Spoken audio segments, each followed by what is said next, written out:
Well, welcome back to BTPFusion. Last time we spoke about the top black entrepreneurs and their contributions to society in honor of Black History Month. What about history's top female entrepreneurs? Well, we're going to take a look at that in this installment of BTPFusion. First up is Eliza Lucas Pinckney, thought to be America's first important agriculturalist. Born in the West Indies in 1722 and attending the finishing school in London, where she developed an affinity for botany, Eliza would soon become one of the most important merchants in all of the colonies. Having moved to 3 South Carolina plantations acquired by her father, and soon after taking them over, she learned to appreciate the growing textile industries that were springing up in the Americas and back in Britain. Realizing that the industry was hungry for fresh new colors, she soon began making a high-quality indigo blue dye in 1739. It's hard to fathom today, but high-quality color in clothing and other fabrics was considered a luxury in the 18th century British and colonial societies. Indigo soon ranked second only to rice as a South Carolina export crop. Using her horticultural skills, she soon went on to produce flax, hemp, silk, and figs. Dying in 1793, her legend lives on in the South Carolina Business Hall of Fame as the first female inductee in 1989. Next up is Mary Catherine Goddard.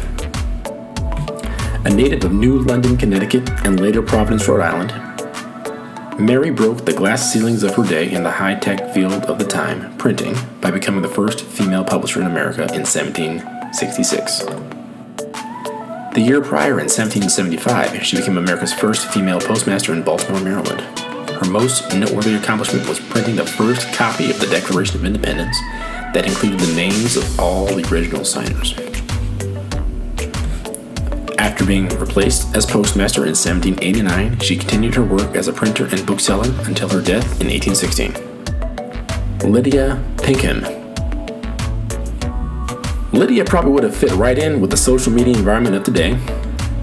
Lydia sold herbal remedies and health tips for a living out of her home in the 1870s, all before Amazon or e-commerce, a true pioneer. Her vegetable compound became the best-known patent medicine of the 19th century. Her company was purchased by Cooper Laboratories in 1968, and her name lives on in some products still available in some drugstores. Madam C.J. Walker, a notable entrant on our list as she broke 2 glass ceilings. The daughter of a former slave and orphaned at age 7, she soon developed the skills she needed to be successful in the cutthroat world of business. Suffering from a condition that caused her to lose quite a bit of her hair, she created a scalp conditioning and healing formula, Madam Walker's Wonderful Hair Grower. Becoming so successful, she eventually expanded her businesses internationally by introducing her products in Latin America and the Caribbean. Her sales model utilized a mail order catalog as well as door-to-door sales professionals.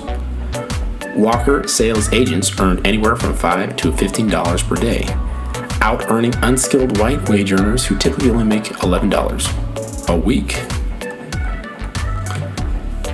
Madam Walker became so wealthy, at one point she even became the neighbor of a Mr. John D. Rockefeller. The business that Miss Walker created provided a great living for herself and her employees for many years, and still continues on to this day. Despite her great wealth, Madam Walker wasn't the first true female millionaire. That honor belongs to her mentor and eventual rival, Annie Malone. Annie created the world's first market for hair care and cosmetic products for black women. The brand she created, Poro, was her vehicle to success in the business world. She also developed the sales model that her protege, Madam Walker, eventually followed. Her business also was an international brand with sales in Canada, Africa, and the Philippines. More reserved and less ostentatious as Miss Walker, Annie was nevertheless one of the first African Americans, male or female, to own a Rolls Royce. Elizabeth Arden turned her dreams into reality and eventually created a global empire. After changing her name from Florence Nightingale Graham and leaving her native Woodbridge, Ontario home to move to New York, Elizabeth soon made the connections and developed the products that would define her life, cosmetics. She was a trendsetter. She introduced the concept of eye makeup and makeovers to American audiences.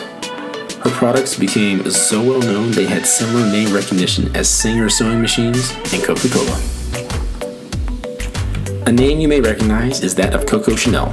Born in Saumur, France, one of her first ventures was selling women's hats in a shop she opened up. After showing some success, she began selling Chanel No. 5 in 1921, the first perfume to be sold worldwide. From that point, her name would be synonymous with wealth, celebrity, and high fashion. Estée Lauder is another name synonymous with all things luxurious. Born Josephine Esther Menzer in 1908 in Queens, New York, Lauder gained merchandise experience working in her father's hardware store. Her chemist uncle would have more influence on her business model and future ventures, however. In 1946, Lauder founded the Estée Lauder Company to sell skincare products developed by her uncle to salons and hotels. That being said, her true talent was sales, which eventually led her to her own counter at the famous Saks Fifth Avenue in 1948, followed shortly by Neiman Marcus in 1960. Her innovations in sales and marketing helped spread her brand name worldwide. Constantly looking for new and popular brands, she would eventually add Aramis, Clinique, Prescriptive, Origins, and MAC to her company's portfolio. The company that she built currently exceeds $7 billion a year in global sales. And a bonus, Oprah. What more can be said about Oprah that isn't already known? She's an absolute world-beater entrepreneur and is probably in a category of her own for breaking through barriers and making her dreams come true. For those who don't already know, she was born in Kaskioso, Mississippi in 1954 and lived in rural poverty growing up. Overcoming those circumstances, she attended Tennessee State University, where she studied communications and worked in media and local radio while in school. Eventually gaining her own show in Chicago in 1983, she would eventually go on to overtake Donahue as the highest-rated talk show in Chicago. From there, her media empire only continued to grow to include a magazine, a website, a production company, producing the equally successful Dr. Phil Show, and a 24-hour cable television network. Like we said, she is very prodigious. So what do you think? Is there someone you'd like to see on this list? Who did we leave out? Let us know in the comments down below. And don't forget to subscribe and click the little bell to receive the notifications every time we upload a new video. We'll see you next time.